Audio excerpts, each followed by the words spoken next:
ஒரு சஹாபி கடன் சுமையால் மிகவும் கவலையில் இருந்தார். அவர் மஸ்ஜிதில் தனியாக உட்கார்ந்து அழுது கொண்டிருந்தார். அப்போது நபி முஹம்மது ஸல்லல்லாஹு அலைஹி வஸல்லம் அவரைக் கண்டு ஒரு துஆ கற்றுக் கொடுத்தார்கள். அது கடனை நீக்கக்கூடிய துஆ.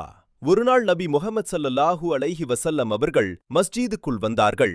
அப்போது அபூ உமமா அல் பஹீலி கவலையுடன் உட்கார்ந்திருப்பதை பார்த்தார்கள். நபி முஹம்மது ஸல்லல்லாஹு அலைஹி வஸல்லம் அவர்கள் கேட்டார்கள், அபூ உமாமா, நீ ஏன் இவ்வளவு கவலையுடன் இங்கே உட்கார்ந்திருக்கிறாய்? அதற்கு அவர் மிகவும் துயரமாக சொன்னார், யா ரசூலல்லாஹ் ஸல்லல்லாஹு அலைஹி வஸல்லம், என் மனதில் நிறைய கவலைகளும் என் வாழ்க்கையில் பெரிய கடனும் உள்ளது.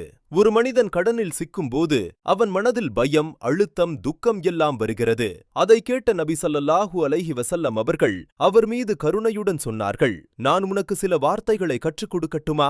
அவற்றை நீ காலை மாலை ஓதினால் அல்லாஹ் உன் கவலைகளை நீக்கி உன் கடனை அடைக்க உதவுவான். பிறகு நபி முஹம்மது ஸல்லல்லாஹு அலைஹி வஸல்லம் அவர்கள் இந்த துஆவை கற்றுக் கொடுத்தார்கள். அல்லாஹும்ம இன்னி அஊது பிக மினல் ஹம்மி வல் ஹஸன் வல் அஜ்ஸி வல் கஸல் வல் புக்லி வல் ஜுப்ன் வ தலஇத் தீனி வ கலபத்திர் ரிஜால். யா அல்லாஹ், கவலை மற்றும் துக்கத்திலிருந்து என்னை காப்பாற்று, பலவீனம் மற்றும் சோம்பலிலிருந்து என்னை காப்பாற்று, கஞ்சத்தன்மை மற்றும் பயத்திலிருந்து என்னை காப்பாற்று, கடன் சுமை மற்றும் பிற மனிதர்களால் அடக்கப்படுவதிலிருந்து என்னை காப்பாற்று. மற்றொரு ஹதீஸில் ஒரு மனிதர் கடன் சுமையால் மிகவும் கவலையில் இருந்தார். அப்போது அலி இப்னு அபி தாலிப் அவரிடம் சொன்னார்கள், நபி முஹம்மது ஸல்லல்லாஹு அலைஹி வஸல்லம் அவர்கள் எனக்கு ஒரு துஆ கற்றுக் கொடுத்தார்கள். உன் கடன் ஒரு மலையைப் போல பெரியதாக இருந்தாலும் அல்லாஹ் அதை அடைக்க உதவுவான். பிறகு அவர் இந்த துஆவை கற்றுக் கொடுத்தார்கள்.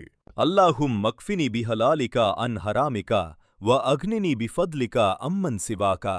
யா அல்லாஹ், ஹலால் வழி மூலம் என்னை போதுமானதாக ஆக்குவாயாக, ஹராமிலிருந்து என்னை காப்பாற்று, உன் அருளால் என்னை வளமாக ஆக்குவாயாக, மற்றவர்களிடம் சாராமையாக இருக்கச் செய்.